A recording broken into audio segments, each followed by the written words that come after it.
오늘 주신 하나님 말씀 다시 사무엘상 강해로 돌아가겠습니다. 29장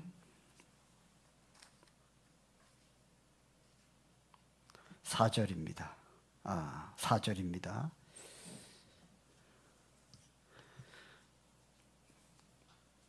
같이 읽겠습니다. 블레셋 사람의 방백들이 그에게 노한지라. 블레셋 방백들이 그에게 이르되 이 사람을 돌려보내어 왕이 그에게 정하신 그 처소로 가게 하소서. 그는 우리와 함께 싸움에 내려가지 못하리니 그가 전장에서 우리의 대적이 될까 하나이다. 그가 무엇으로 그 주와 다시 화합하리이까? 이 사람들의 머리로 하지 아니하겠나이까. 아멘. 한 주 동안 잘 지내셨습니까? 서로 인사하겠습니다. 사랑합니다. 감사합니다. 축복합니다.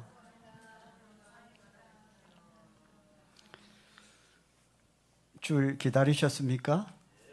아멘. 아멘.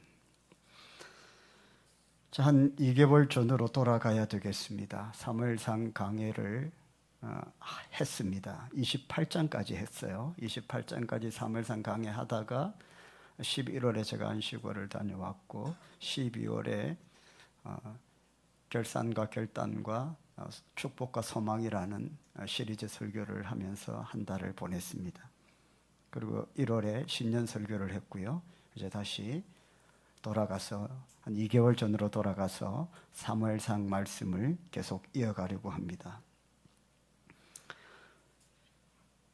사무엘상 28장의 말씀으로 제가 말씀을 전했을 때에 하나님께 묻지 않는 인생, 자기 마음대로 살아가는 인생의 결말이 어떤지를 우리는 2개월 전에 분명히 보았습니다. 사울의 이야기였죠. 블레셋과의 전쟁을 앞둔 그날 밤 사울은 두려움에 사로잡혔습니다. 두려움이나 공포나 걱정이나 염려나 하는 것들과 나는 상관없다, 그렇게 사는 사람은 아마 없을 겁니다. 그런데 하나님은 그런 것들을 이길 힘을 주십니다. 우리가 예수 믿고 하나님의 자녀가 되었다는 것은 걱정과 염려와 두려움과 공포나 이런 것이 아예 인생에 찾아오지 않는다, 그런 것은 아닙니다. 걱정과 염려와 두려움 또는 급박한 환경과 상황이 생길 수 있습니다. 사고가 날 수도 있죠.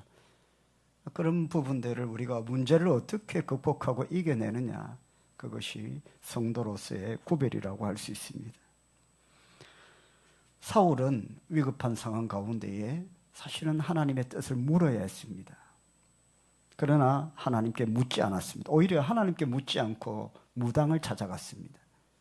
신접한 자를, 무당을 찾아가서, 신통한 무당을 찾아가서 그 무당에게 자신의 인생을 상담을 받았습니다. 자기 마음대로 하나님 안 믿는 사람처럼 행동해 버렸습니다. 그리고 성경은 이렇게 말씀합니다. 사울의 삶에 대해서.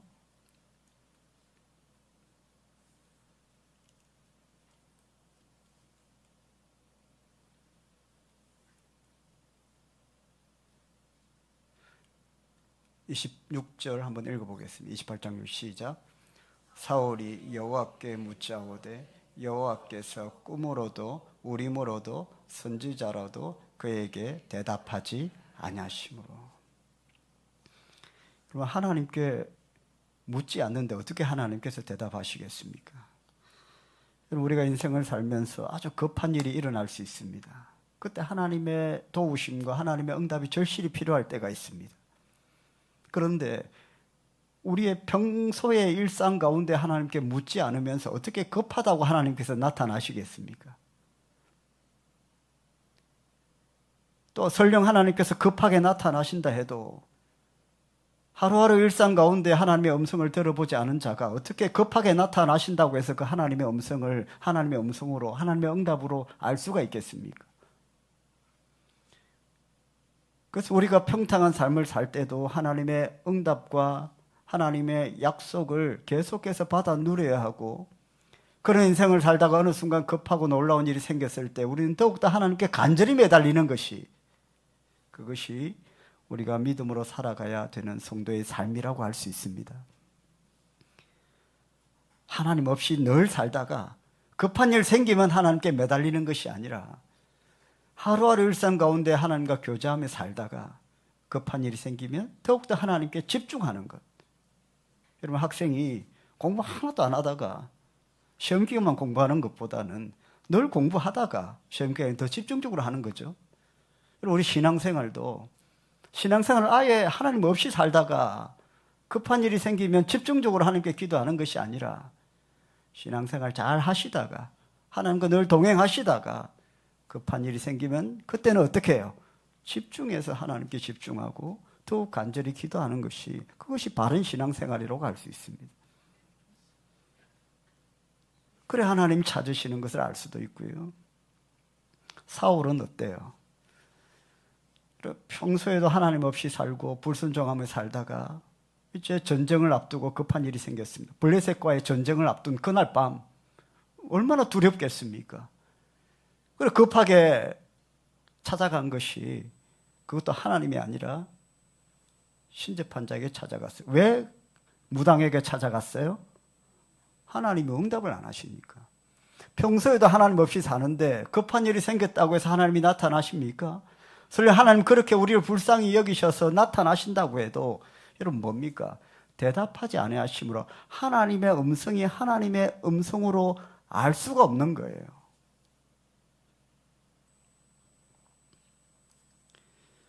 사울의 인생은 뭡니까? 결국에는 하나님과의 단절된 삶이라고 할 수 있습니다. 그것이 사울의 인생의 마지막 모습이었습니다. 평생을 살다가 마지막 순간까지 하나님과의 깊은 교제 가운데 살아가다가 인생을 마치는 성도가 있을 것이고, 하나님의 자녀로 부름받았지만은 하나님 없는 삶을 살다가 마지막 순간에도 하나님과의 단절로 인생을 마칠 수도 있습니다. 그것이 오늘 사울의 인생의 끝이었습니다. 또 다른 인생을 하나님께서 오늘 말씀하십니다. 바로 다윗입니다.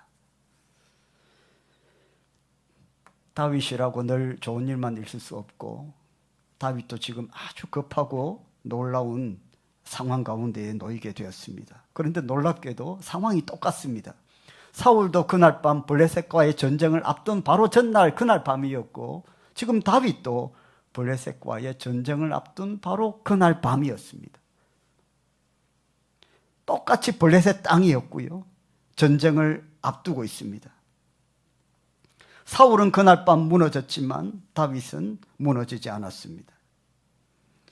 오늘 말씀을 좀 이해하려면 다윗의 현재 상황을 좀 알아야 되겠습니다. 다윗이 지금 어디에 있습니까? 다윗은 지금 이스라엘 땅에 있지 않습니다. 블레셋이라는 나라에 가 있습니다. 시글락이라는 곳에 있죠. 놀라운 것은 블레셋 땅으로 가 있을 뿐만 아니라 블레셋 왕의 신하가 되어 있습니다. 왜 이런 상황이 되었을까요? 분명히 다윗은 이스라엘의 장군인데, 하나님께서 믿음 좋다고 축복하시는 인생인데, 다윗이 블레셋까지 가게 된 이유가 도대체 뭘까요? 사무엘상 27장에 보면 다윗이 이렇게 말하는 부분이 있어요. 같이 한번 읽어보겠습니다. 시작. 내가 사울의 손에 언젠가는 망하리니 블레셋 땅으로 피하는 것이 상책이로다. 자, 여러분, 하나님 뜻이에요? 다윗 생각이에요? 하나님 뜻이라면 상책이라는 표현을 안 썼겠죠. 상책이라는 이런 표현들은 보통 우리가 꾀를 내고 생각을 해서 어떤 결정을 할 때에 이게 상책이다 이렇게 하죠. 여러분, 그럴 수 있습니다. 여러분 이해합니다. 저도 이해하고요. 아마 여러분도 이해하실 거예요. 다윗의 인생을 우리가 잘 아니까. 이유 없이 사울에게 고난을 당했습니다. 생명의 위협까지 받았습니다. 그것도 하루 이틀이 아니에요. 늘 도망 다니고 쫓기고 제대로 입지도 먹지도 못하고 그런 세월을 그렇게 오래 보내니 아무리 믿음 좋은 다윗이라도 지칠 수 있죠. 그러다가 언제 또 화살이 날아와서 내 심장을 관통할지도 모르는 두려움이 있을 수 있습니다. 두려움과 공포, 떠나지 않는 인생. 결과 다윗이 생각해낸 방법은 이스라엘과 원수된 나라, 함부로 출입할 수 없는 그런 땅, 그곳으로 망명을 해버리는 것이었습니다.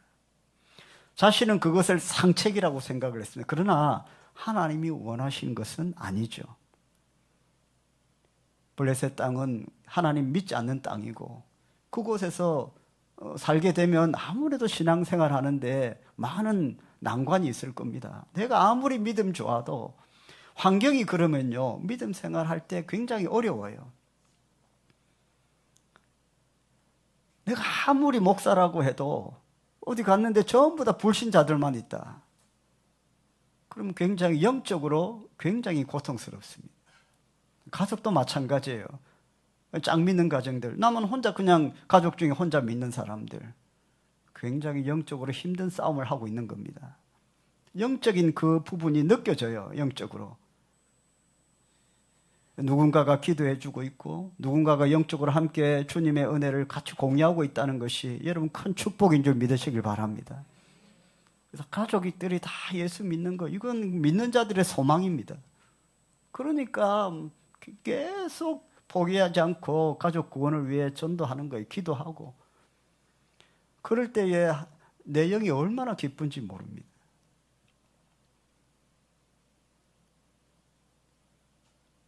다윗이 아무리 믿음이 좋다고 하지만 블레셋 땅에 가면 예배 시간도 따로 없고 함께 모여서 예배 드리는 장소도 없고, 그리고 성경책 보려고 하면 아마 우상 섬기는 사람들은 핍박을 하게 될 것이고, 그래서 아마 영적으로 영육간에 굉장히 고통스러운 시간이 될 겁니다. 다니엘도 그랬잖아요. 다니엘도 바벨론에 가서 신앙생활 하기 어려웠잖아요. 기도하는 거 못하게 했잖아요. 하루 3번 고향 땅을 위해서 늘 기도했는데 그거 꼬투리 잡아서 다니엘을 죽이려고 했단 말입니다. 아무리 믿음 좋은 사람도 환경과 상황이 그렇게 되면 고난을 받게 되고 힘들어지게 되는데 다윗은 그런 선택을 했다는 거예요. 왜? 너무 두렵고 고통스러우니까 이제 지쳐서 그냥 막 어느 땅이든 그냥 도망이나 가자. 사울의 눈을 피할 수만 있다면 블레셋이든 어디든 가면 좋겠다. 그래서 망명을 해버렸습니다. 여러분, 단순히 도망 정도가 아니에요. 다윗이 이스라엘의 장수였기 때문에, 여러분, 장수였기 때문에 그냥 어디 숨어 들어가는 게 아니고 국경을 몰래 넘어 들어간 게 아니고 정치적인 타협을 한 거예요.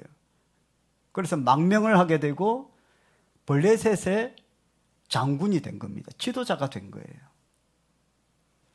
블레셋 입장에서는 그런 골리앗을 쓰러뜨린 사람이 온다니 뭐 환영할 수밖에 없죠.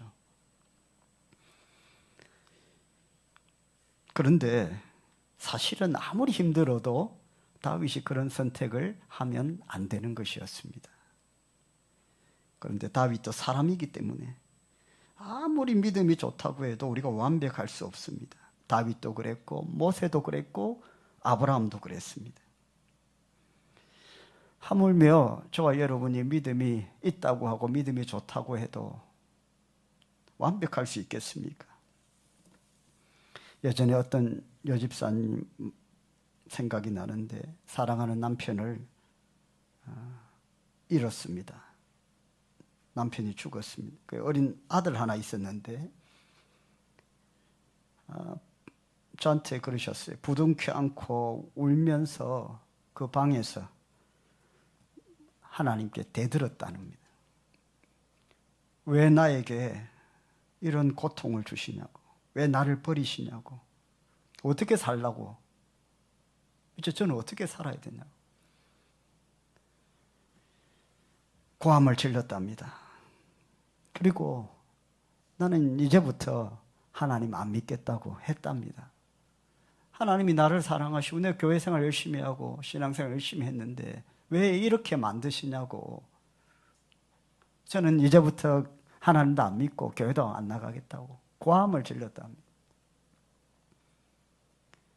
그렇게 울며 막 통곡하고 고함을 지르는데 너무 지쳐서 침대에 탁 쓰러졌대요. 그때 한쪽 벽에서 하나님의 음성이 들리는 것 같은 느낌을 받았답니다. 그래서 벌떡 일어나 보니까 하나님이 말씀하시는 것 같더라고요. 그런 마음을 주시더라는 거예요. 그 도대체 어떤 말씀이었냐. 내가 너를 사랑한다. 이런 음성을 내 마음에 들리는 것처럼 주셨다는 겁니다. 그래서 그 하나님의 사랑이 느껴졌대요. 힘들지만. 그래서 다시 일어나서 원망을 해도 교회에서 가야 해야 되겠다. 그래서 교회로 달려갔답니다. 다시 기도하고 그렇게 또 회복이 되었습니다. 그 어린 아들이 지금 대학생이 되었고요. 군대에 갔습니다. 제가 아는 분이에요. 지금 이제 말년 제대를 앞두고 있습니다. 아들은 하나님께서 건강하게 자라게 하셔서 핸드볼 선수로 뛰었어요. 키도 크고 아주 건강합니다. 여러분, 우리가 완벽할 수 없죠. 힘든 시간이 올 수 있습니다. 다윗도 그랬습니다. 계속되는 고통, 변하지 않는 상황. 그래서 하나님께 물어야 하는데, 그럼에도 불구하고 하나님께 매달려야 하는데 원망이 생기고, 그 순간 자기 계산대로 상책, 계산대로 꾀를 부려서 좋은 방법을 찾았다 생각했습니다. 블레셋은 이스라엘 나라와 원수 나라이니 저 나라로 내가 망명을 해버리면 적어도 사울은 나를 쫓아오지 못할 것이다. 그 결과, 여러분, 그 상책의 결과 다윗은 지금 말도 안 되는 상황 가운데 있습니다. 어떤 상황입니까? 조국 이스라엘과 망명한 나라 블레셋과의 전쟁이 발발하게 된 것입니다. 이제 다윗은 누구의 장수입니까? 블레셋의 장군이 되었습니다. 이제 누구와 싸워야 됩니까? 조국 이스라엘과 전쟁을 해야 되는 상황이 되었습니다. 이런 생각은 못했겠죠. 망명을 하면 그냥 사울의 위협으로부터 피할 수 있다, 그 생각만 했겠죠. 어떻게 이렇게 조국과 전쟁이 나서 조국과 싸워야 되는, 조국의 군대와 전쟁을 해야 되는 이 상황을 생각이나 했겠습니까? 여러분, 혹시 우리도 그렇지 않습니까? 신앙적으로는 아닌 건 알지만, 우리가 믿음이 있으니까 신앙적으로 아닌 건 알지만 현실이 너무 벼랑 끝이라 어쩔 수 없이 선택한 자리에 있지 않습니까?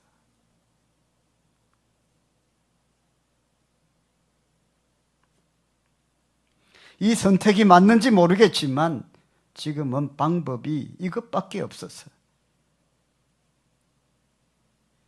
다윗은 바로 그 자리에 서 있습니다. 오늘 말씀 1절입니다. 29장 1절 화면에 없습니다. 성경을 찾아서 29장 1절을 같이 한번 읽어보겠습니다. 시작. 그들의 모든 군대를 아벡에 모았고 이스라엘 사람들은 이스라엘에 있는 셈 곁에 진쳤더라. 지금 적군의 장수가 되어서 조국의 군대와 싸우는 선봉대에 서게 되었습니다.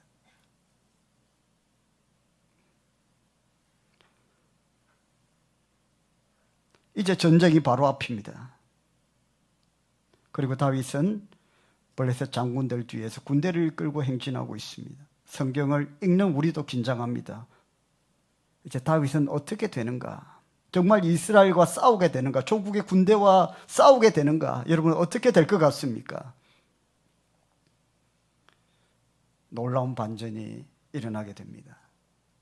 첫 번째, 사랑하는 성도 여러분, 하나님은요, 우리가 가서는 안 될 싸움에서 막아주십니다. 할렐루야. 왜? 하나님 우리를 사랑하시기 때문에. 그래서 여러분 힘들더라도 하나님 없이 살아서는 안 됩니다, 여러분. 사울은 하나님 없이 그냥 살아버렸어요. 완벽하지 않지만 우리가 하나님과의 그 끈을 절대로 끊어내서는 안 되는 겁니다.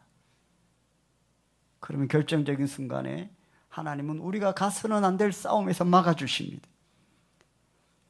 4절 말씀 한번 보겠습니다. 시작. 블레셋 사람의 방백들이 그에게 노한지라. 블레셋 방백들이 그에게 이르되 이 사람을 돌려보내어 왕이 그에게 정하신 그 처소로 가게 하소서. 자, 블레셋 사람 방백들이 그에게 노한지라. 누구에게 노았다는 거예요? 누구에게 화를 낸 거예요? 다윗이에요. 블레셋 방백들이 다윗에게 이르되 이 사람을 돌려보내라. 왜 그랬을까요? 왜 화를 냈을까요? 블레셋 군대들이 이제 전쟁을 하려고 다윗이 선봉에 서서 이렇게 지휘를 하려고 하니까 블레셋 군인들이, 군대의 지휘관들이 다윗을 향해서 성을 내더라는 거예요. 뭐라고? 아니, 이 사람 돌려보내세요. 왜요?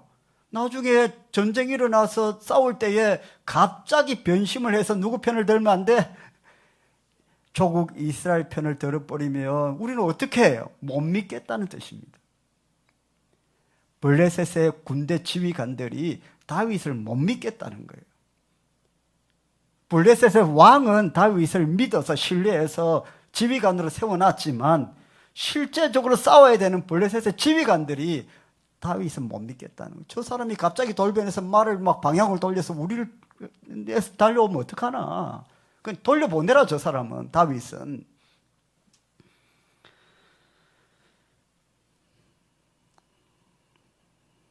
이 말은 다윗에게는 굉장히 모욕처럼 들릴 수 있지만 여러분, 실상은 하나님의 보호하심입니다.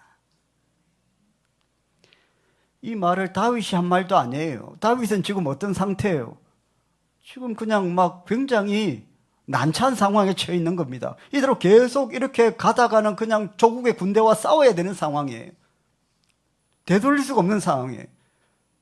자신이 상책, 망명을 선택한 결과 이런 아주 공경에 처하게 된 겁니다. 그래서 발을 동동 구리면서 어떻게 할까 이렇게 하고 있는데 갑자기 지휘관들이 저 다윗 돌려보내라. 같이 하면 우리는 못 싸운다.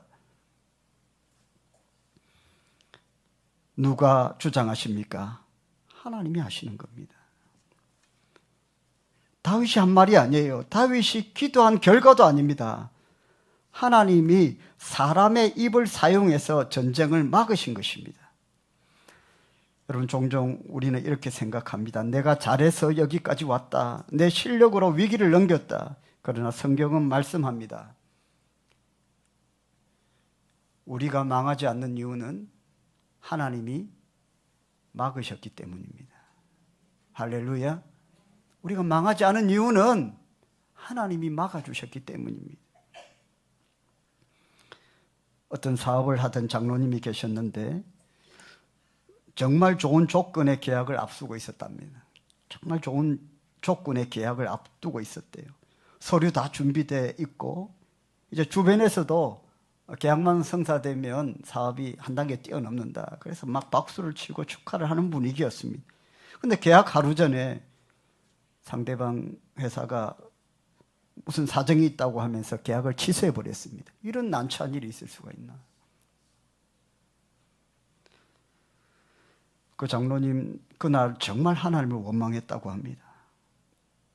회사가 잘 될 수 있는 절호의 기회였는데, 그런데 얼마 지나고 나서 한 1년쯤 지나고 나서 그렇게 계약을 하려고 했던 그 회사의 사장이 횡령과 배임으로 구속이 되었고, 그리고 그 회사는 점차 기울어져서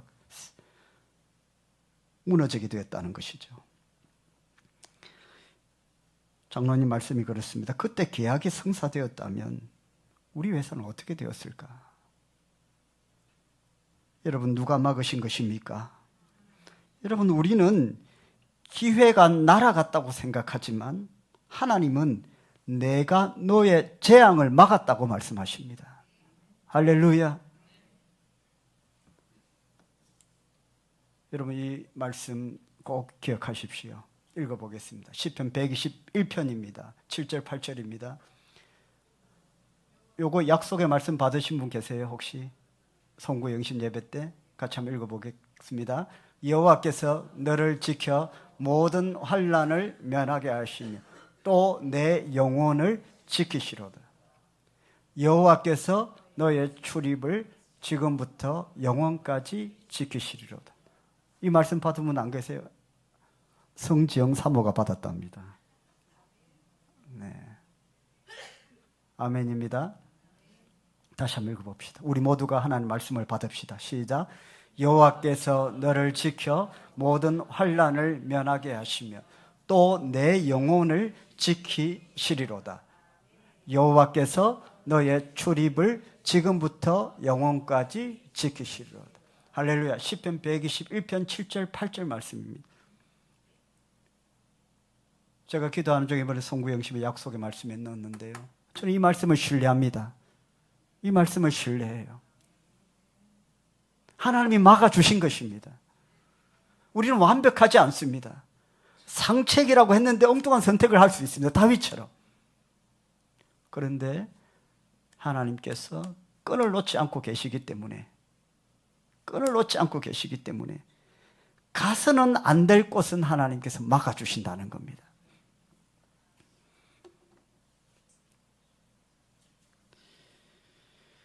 사랑하는 성도 여러분, 기억하십시오. 우리가 여기까지 온 것은 우리가 잘해서가 아니라 하나님이 여러 번 막아주셨기 때문입니다. 여러 번 살려주셨기 때문입니다, 여러분.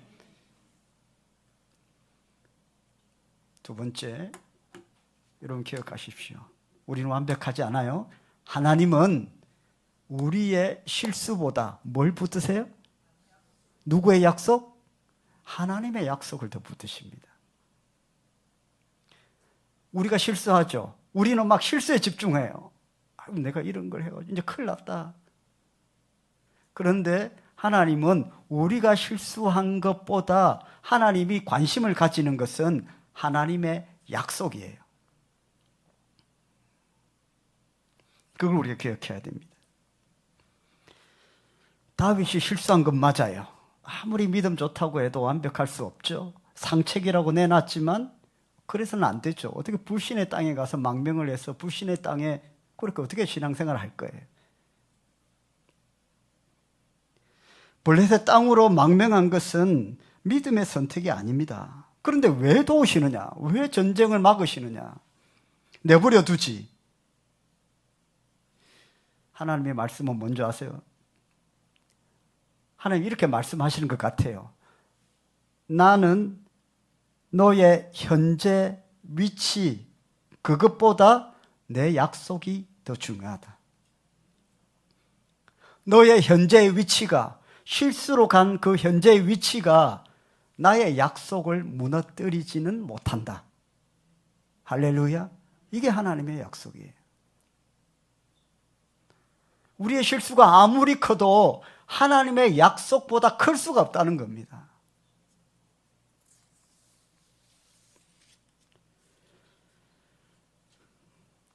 하나님은 그 방백들을 입을 사용하셔서 진짜로 다윗이 돌아갑니다. 전쟁을 못합니다.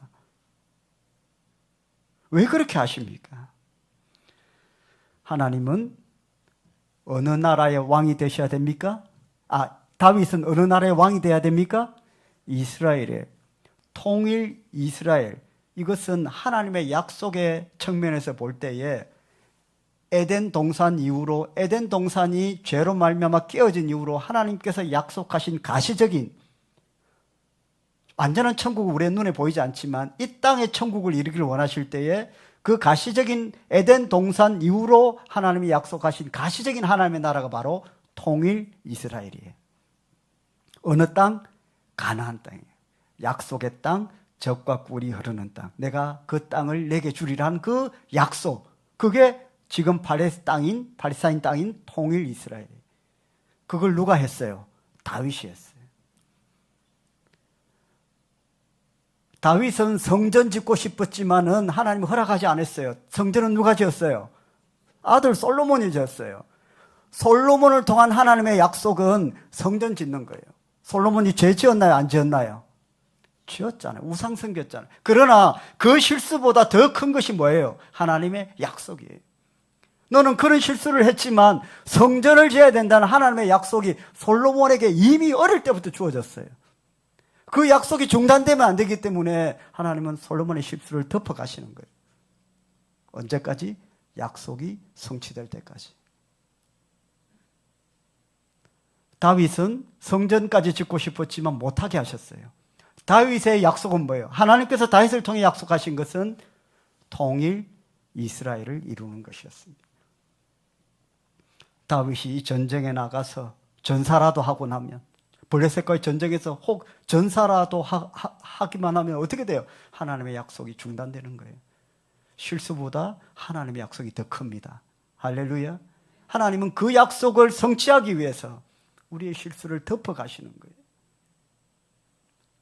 악을 선으로 바꾸십니다. 그래서 로마서 말씀에 합력하여 뭘 이루신다? 선을 이루신다. 언제나 우리가 선할 수는 없죠. 언제나 우리가 믿음 좋은 삶을 살 수만 없어요. 그러나 우리에게 약속하신 것이 있기 때문에 하나님은 합력해서 선을 이루어 가신다. 성경에 그런 예가 있죠. 분명한 예가 있습니다. 자, 아브라함 아시죠? 믿음의 조상이라고 불려요. 유대인들에게. 자, 아브라함이 실수한 거 있습니다. 여러분 잘 아십니다. 어떤 실수했죠? 아내 사라를 누이라고 속입니다. 몇 번? 2번이에요. 애굽에서 한 번, 그랄 땅에 가서 한 번. 왜 그랬어요? 살려고. 아내라고 하면 어떻게 돼요? 자기가 죽을 수 있잖아요. 원래 고대 시대에는 우리나라 역사도 그렇고 그냥 왕이 힘 있으면 다 뺏어가는 시대였잖아요. 성경 시대에, 고대 시대에 그런 일이 비일비재했고, 누구의 아내든 뭐 하여튼 내가 왕이 원하면 뺏어가는데 남편이면 죽이겠죠. 그런데 뭐라고 했어요? 누이라고 한 거예요. 누이면 자신은 죽지 않죠. 누이는 뺏겨도. 그래서 여러분 바로가 어떻게 해요? 사라가 아름다우니 그 아내를 누이라고 했으니 바로가 무슨 잘못이 있어요? 누이라고 하니까 누이를 아내로 취하고 왕비로 취하고, 남편이 아니니까 아브라함은 살려줘요. 그것도 몇 번? 2번이나.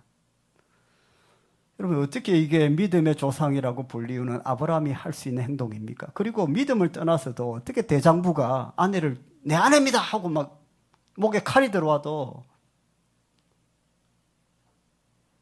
이렇게 했어야죠.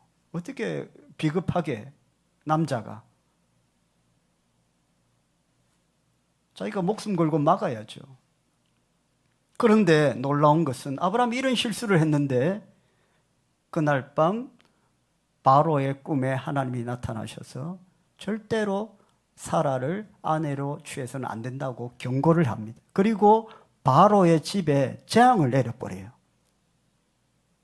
바로가 무슨 잘못이 있습니까? 누이라고 해서 데려온 것밖에 없는데 실수는 누가 했어요? 아브라함이 했죠. 그런데 왜 아브라함은 내버려 두고 바로를 때립니까? 왜 그럽니까? 실수보다 큰 게 뭐예요? 하나님의 약속이에요. 아브라함을 통해서 약속하신 게 뭐예요? 믿음의 조상이 되게 하겠다. 그리고 창세기 12장 1절에 내가 너로 말미암아 큰 민족을 이루게 해주겠다. 이게 창세기 12장에 이미 약속했어요. 내가 내게 보여줄 땅으로 가라. 가나안 땅을 갈 것이다. 땅과 민족 2개를 약속했잖아요. 이 땅이 네게 될 거고 너로 인해서 큰 민족이 일어날 것이다. 그게 지금 이스라엘 민족이에요. 아브라함이 죽어버리면 지금 이스라엘 민족 자체가 존재하지 않습니다. 지금은 이스라엘이 존재하지 않아요. 아브라함이 죽어버리면. 어느 게 더 커요, 여러분? 실수를 늘 할 수 있는 거예요, 여러분. 할렐루야. 자책하지 마세요. 실수는 할 수 있어요. 뭐가 더 커요? 약속이 더 큽니다, 여러분. 그래서 저와 여러분 지금 살아있는 겁니다. 베드로 보세요. 주님을 몇 번 부인했어요? 3번 부인했고 3번째는 주님을 저주했어요. 이것은 그냥 믿음 없는 행동이 아니라 완전히 변절자, 무슨 망나니도 아니고, 그리고 떠나버렸어요. 부활하신 주님이 베드로를 찾아왔습니다. 뭐라고 하죠? 내가 너를 사랑하느냐? 네가 지금까지 사랑한다고 하는데 그게 진짜 사랑 맞나? 베드로는요, 주님을 부인하기 전에는 자신도 주님을 사랑한다고 생각했는데 그게 진짜 사랑이 아니었던 거였죠. 진짜 사랑은 한번 실수를 하고 한번 깨지고 난 뒤에 깨닫게 된 거예요. 주님이 뭐라고 하시죠? 3번이나 네가 나를 사랑하냐고 확인한 뒤에 내 양을 먹이고, 할렐루야. 모든 정권을 베드로에게 줍니다. 그 베드로가 초대 교황이 되잖아요. 실수보다 뭐가 큽니까? 약속이 큽니다. 자, 베드로를 통한 하나님의 약속은 언제 있었습니까? 맞아요, 여러분. 마태복음 4장 19절. 제가 지난주에 했죠. 베드로를 처음 봤을 때 예수님께서 베드로에게 약속한 게 뭡니까? 내가 너로 사람을 낚는 어부가 되게 해줬다고 약속하셨잖아요. 그러니 베드로가 실수해도 그 실수를 약속으로 덮어버리는 거예요. 여러분, 하나님을 잘 아셔야 돼요. 하나님은 그런 분이십니다. 베드로를 내가 너로 사람을 낚는 어부가 되겠다. 이제 고기 잡지 마라. 사람 낚아라. 말씀하셨잖아요. 그 말씀을 이루셔야 되기 때문에, 그 약속이 성취돼야 되기 때문에, 심지어 주님, 예수님 자신을 3번이나 부인했던 베드로를 덮어주시는 거예요.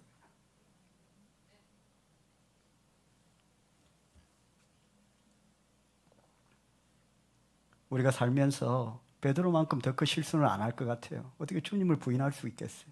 베드로가 그런 사람이었어요. 다혈질에 한번 팍 했다가 한번 팍 식었다가 하는 그런 베드로를 덮으시고 사용하십니다. 그리고 사도행전에 베드로의 설교 한 번 할 때마다 몇천 명씩, 3천 명씩 예수 믿고 구원받는 역사가 일어납니다. 할렐루야. 약속이.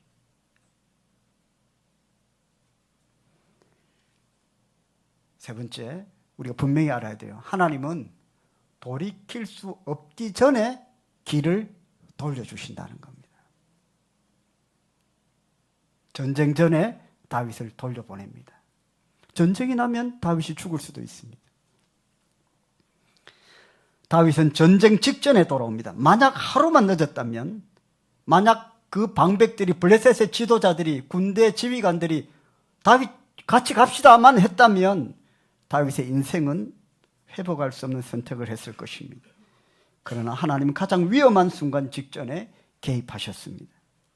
우리는 나중에야 깨닫습니다. 어떤 걸 깨닫게 되죠? 같이 한번 읽어볼까요?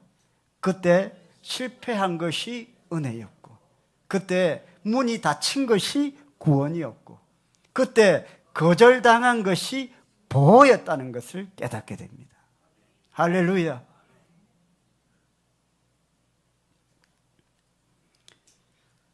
사랑하는 성도 여러분, 오늘 사울과 다윗의 두 인생의 갈림길에 대해서 성경은 분명히 말씀합니다. 사울은 하나님께 묻지 않았고 결국 어둠 속으로 사라졌습니다.